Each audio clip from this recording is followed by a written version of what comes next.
Yosos folks, and welcome to Vasily's Garden. Now, today I came out early in the morning to water, as we always do, just before the sun rises. But in fact, sometimes I come out a little bit later than usual because it gets a bit chilly here in the evenings and early mornings. So I wait for the weather to warm up just a little bit, not to get too hot, to water the garden. Now, I watered this morning around 9:30, which is later than usual, but it was a cool morning to start with.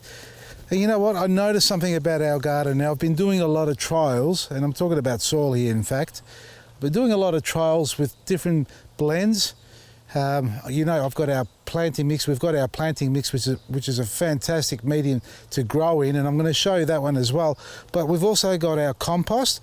We've got our cocoa pith over here, and we've got an old soil blend over there with some straw over the top. And I'm going to talk about watering. Now, we all like to think we can water the garden pretty well, and we all sort of got an idea on how much water it should take. And when you wet it, you think, oh yeah, that looks pretty wet there on the surface. Have a look down here, see what's going on. See all this water there piling up beautifully? Look how it soaks away. I'll do it just over there on the edge so you can have a better look. See that there, nice and wet, nice and wet. Yeah, I'm wetting my corn. I'm going to talk about them in a minute. See how it's just soaking away beautifully?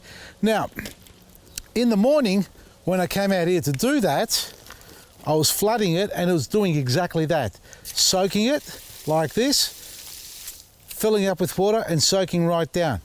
Now, I noticed something, and I haven't come back to check it since because I gave it a really deep soak. And what I'm referring to is that even though it was wet on top and seeming like it was soaking through, when I dug down about that far and I used my finger and I almost broke my nail, it was like a rock underneath. Now, this is purely compost. The compost that we talk about, and it's a great compost, but it is exposed to the sunlight. And what I mean by that is there's no mulch over the top. I've only added superfood and black grit into it. Have a look at the corn on here. This is not a dwarf corn. This is not baby corn. This is proper full-size, super sweet corn I plant every year. You can see it's seeded on top and producing corns at the bottom, but it's only 3 foot high, if that, thin. And the only reason that would be the case is because the soil's gone hard underneath and the roots haven't been able to grow. So let's dig down. I'll dig with my finger. Come and have a look at this.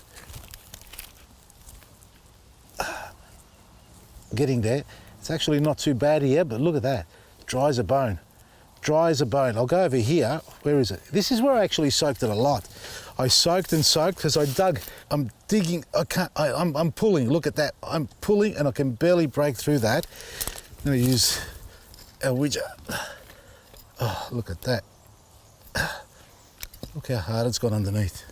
Look how brittle that is. It's dry as. You wonder why the corn's not growing.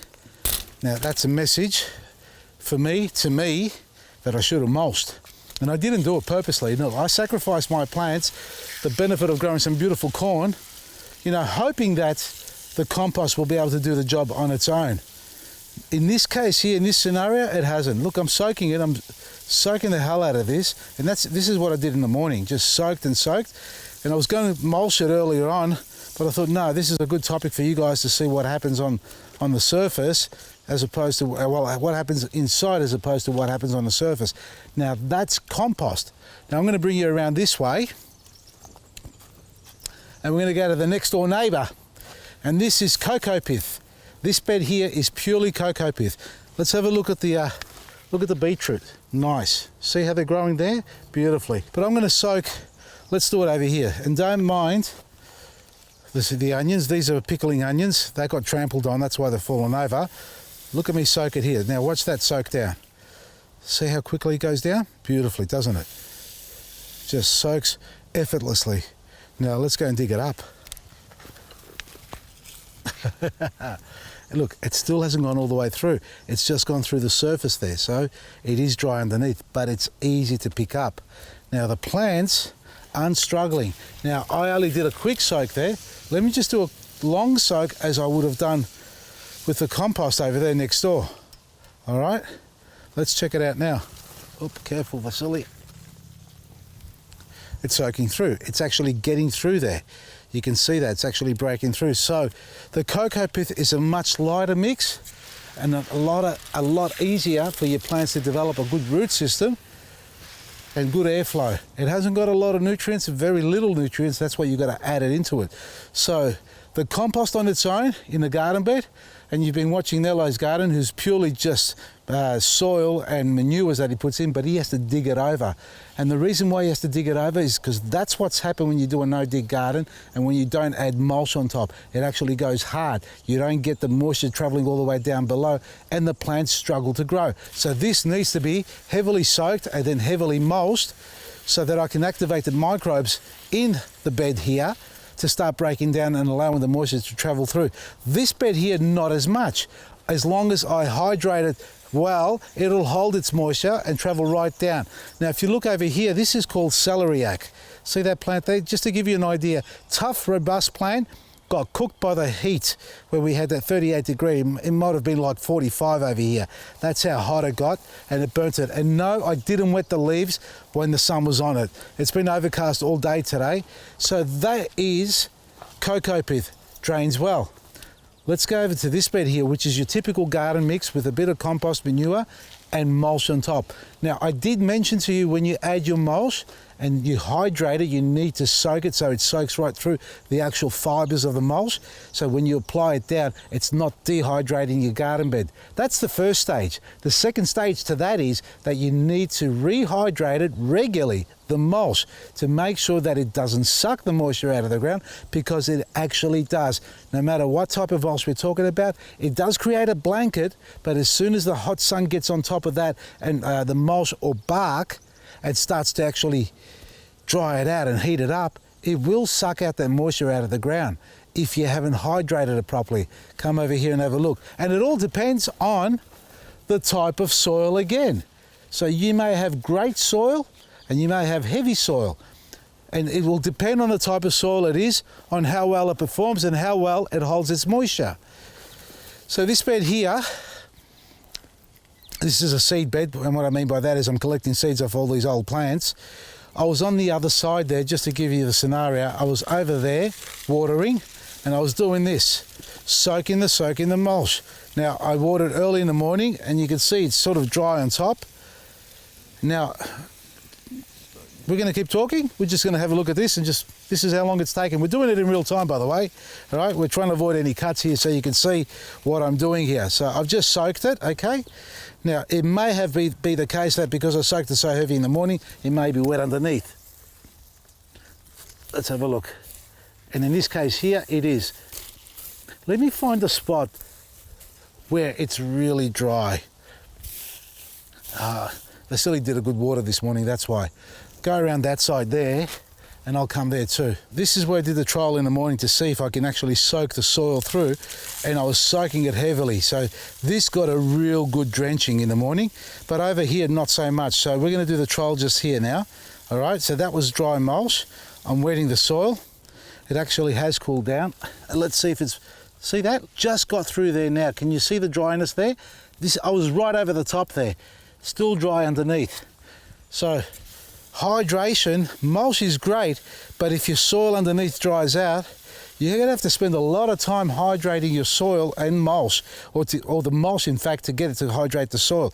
I've just soaked it again, and let's see if it's gone through to the surface of the soil. Now, it's not only getting through the surface that we need to worry about. Look at that. It's beating up on that side there. Look at this underneath. Look at this. Look. It's wet on top, but it hasn't soaken through yet. Look. Dry as a bone. You're kidding me. That's the soil that we had here, folks, and I've added some compost and a bit of planting mix. Not a lot. In fact, I've been saying to add about a bag or 2 bags per square metre and compost as well. Don't get me wrong, plants are doing well considering all things surrounding and the fact that I've got birds here digging it up. That's the other thing I should remind you of. As soon as the bird digs up the mulch and loosens it up, that interlocking fibre that the mulch creates while it sits there and compacts, causes aeration and it causes it to dry out a lot quicker. So birds in the garden bed, as much as I love them, but when they dig the mulch over like this and loosen it up, it loses its value as a mulch or as a blanket. So you've got to try and keep the birds away from it. Look, where I'm standing here is a bit of timber that the birds have stood all over and scratched all around. Again, here, Dry as a bone, but oh, look at this. So hydration, hydration, hydration, especially with this hot weather that we've got. And for those who've been emailing and asking me, why are your plants taking so long to grow? Think about it. We've had no springtime. We've had a heavy rainfall through springtime, and we've had a complete dry summer period, except for the couple of weeks at the beginning of it. We had a few drops of rain, but it's spiked up so suddenly, it's caused plants to freak out, soil to dehydrate a lot quicker. You might even find cracks if you've got heavy sort of soil like clay base. And for those trees, fruit trees that have become so accustomed to wet feet during the springtime, going into summer, those feeder roots haven't been able to grow, no airflow in the soil, which causes the tree to freak out because it's unable to grow through that period where it needed to. And now with the summer, it hasn't got the moisture that it wants to search for, and it hasn't established a good strong root system in spring. So your trees are starving of water and nutrient. It is time to feed them, and if you haven't fed them for a long time and they're yellowing off, don't be scared to top dress them. Give them a top dress of compost or our superfood at least. Now come and have a look at my planting mix. This garden bed here, folks, I top dressed it with compost, cocoa fibre, then planting mix on top. And it's got at least 4 or 5 inches of planting mix. And I'm going to grab it. You can see it's dry on top, but look underneath. There is some moisture. You can see the darkness in there. Now, that is a beautiful mix. And why I say that is because when you do this as well, it's got the compost in it. It's 50% compost. So what you saw earlier is what's in this mix here as well. But when you do water it, watch. Look at that. It just literally goes straight down. Doesn't run off. Beautifully, look at that. It doesn't pull up and it's moist straight away. So that is a quality mixture, if I can't say so myself, mate. Or if I don't say so myself, because we've been working on it. And look at the tomatoes. And why I say this is because you want microbial activity in the soil. Yes, you want good moisture in the soil, you want good airflow in the soil, and you want good root systems. You don't want disease, because as soon as a disease develops, what do you got to do? You got to starve it to stop growing. So the only way you can stop disease is by starving it. And by what I mean there is get the airflow back into it. So if your soil becomes anaerobic and it's the bacteria in it, it's only going to grow bigger and worse. And I'm talking about the bad bacteria. But when you've got good bacteria, it means you've got good airflow, good drainage, good moisture control or content, and the plants are loving it, and the synergy between the plant's root system and your soil is one, and that's what you want to see happening, and a good healthy crop developing above. You can work at it by constantly watering like I have to do in those garden beds, whereas these beds here, literally, they were watered in the morning and they're actually moist underneath. Even the cocoa pith on the other side was drying up. So cocoa pith on its own, look at it, look, just, I mean, there's a couple of weeds, don't mind those, and things like that growing, but it's gone.